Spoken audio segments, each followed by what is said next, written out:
It was the largest and most luxurious ship ever built, a marvel of engineering and human ambition. Dubbed unsinkable, the Titanic set sail on its maiden voyage, carrying over 2,200 passengers, wealthy elites, hopeful immigrants, and an unsuspecting crew. But in the dead of night, on April 14, 1912, a silent killer lurked in the frigid Atlantic, an iceberg. Within hours, the ship of dreams became a nightmare, plunging over 1,500 souls into the icy depths. What really happened that fateful night? And how did a disaster of this scale change the world forever? On April 10, 1912, the RMS Titanic set sail from Southampton, England, on her maiden voyage to New York City. The Titanic was the largest and most luxurious ship of its time, boasting opulent first-class accommodations, elegant dining halls, and state-of-the-art safety features. Built by the White Star Line, she was advertised as unsinkable, a claim that would soon be tragically disproven. Among the 2,240 passengers and crew on board were some of the wealthiest people in the world, including John Jacob Astor IV, the richest man on the ship, and Isidor Straus, co-owner of Macy's department store. There were also hundreds of immigrants in third class, hoping to start new lives in America. As the Titanic left Southampton, she made stops in Cherbourg, France, and Queenstown, now Cobh, Ireland, before heading into the vast Atlantic Ocean. The passengers marveled at the grandeur of the ship, its grand staircase, the Parisian-style cafe, and the electric elevators, which were a novelty at the time. Life on board was a picture of class distinction. First-class passengers enjoyed gourmet meals and luxurious accommodations, while third-class passengers, though in far humbler surroundings, were still treated better than on most other ships of the time. For 4 days, the Titanic sailed smoothly. The weather was clear, and the passengers entertained themselves with music, games, and socializing.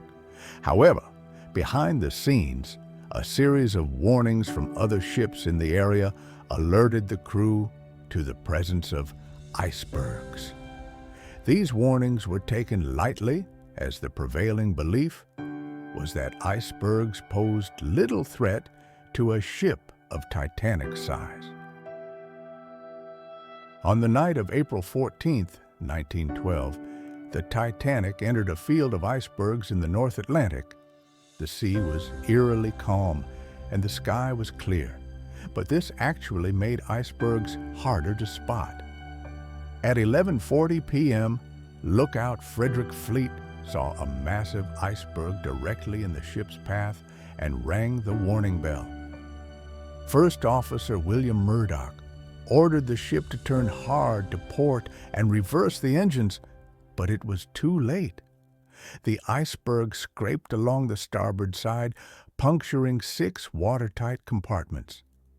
The Titanic was designed to stay afloat if up to 4 compartments were breached, but 6 meant certain doom.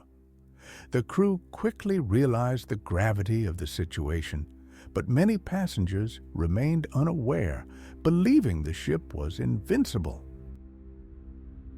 At first, many passengers did not grasp the severity of the situation. The ship's designer, Thomas Andrews, knew the Titanic had only about 2 hours before she would sink. The crew began loading lifeboats, but there was a devastating problem. There were only 20 lifeboats, enough for about half of the people on board. Women and children were given priority in the lifeboats, though this rule was not always followed consistently. Some lifeboats were launched only half full due to confusion and panic. Wealthy socialites like Molly Brown, later known as the unsinkable Molly Brown, urged her fellow survivors to row back and save those in the water, but many feared that doing so would capsize their boats. Meanwhile, in the lower decks, third-class passengers struggled to reach the lifeboats. Many were trapped behind locked gates, a grim reality of the strict class divisions of the era. Some managed to break free while others perished as water flooded the corridors. Crew members attempted to keep order, but the rising water and growing panic made their efforts futile. By 2 a.m., the Titanic's stern rose high into the air as water filled the bow. The ship's lights flickered and passengers clung to whatever they could. Survivors later recalled hearing the band playing "Nearer, My God, to Thee" as the ship met its fate.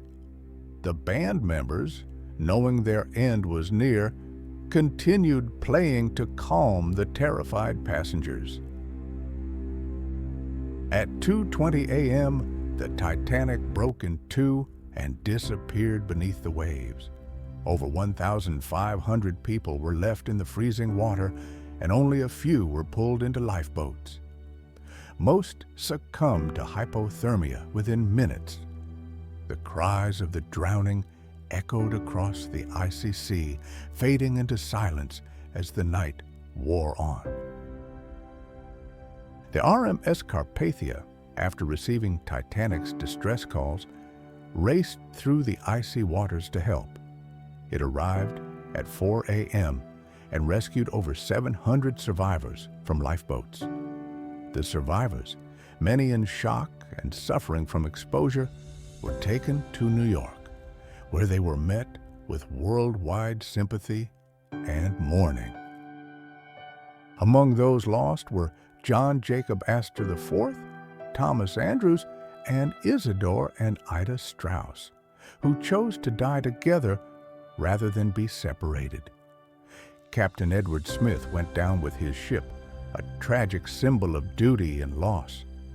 Many crew members who stayed behind to help passengers also perished, their bravery and sacrifice remembered in history. The Titanic disaster led to major changes in maritime safety regulations.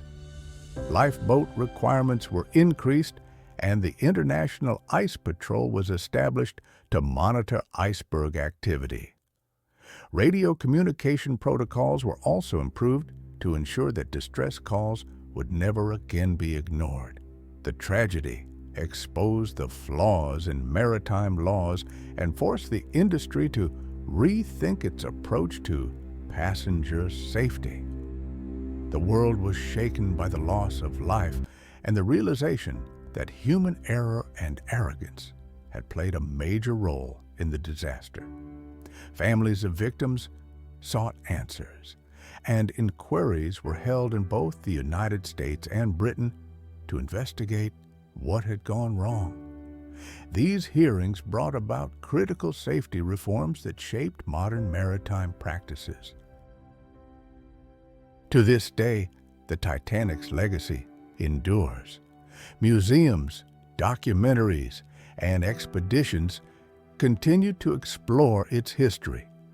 The wreckage, discovered in 1985 by Dr. Robert Ballard, lies over 12,000 feet beneath the ocean's surface. Artifacts recovered from the site provide haunting reminders of the lives lost and the grandeur of the ship that once sailed. The lessons learned from that fateful night have saved countless lives in the years since. The Titanic may have sunk, but its story will never be forgotten. It remains a powerful testament to the limits of human ambition and the enduring strength of the human spirit in the face of unimaginable tragedy. If you found this story as powerful as we did, don't forget to like, share, and subscribe for more incredible historical tales. Drop your thoughts in the comments. What do you think is the biggest lesson from the Titanic disaster?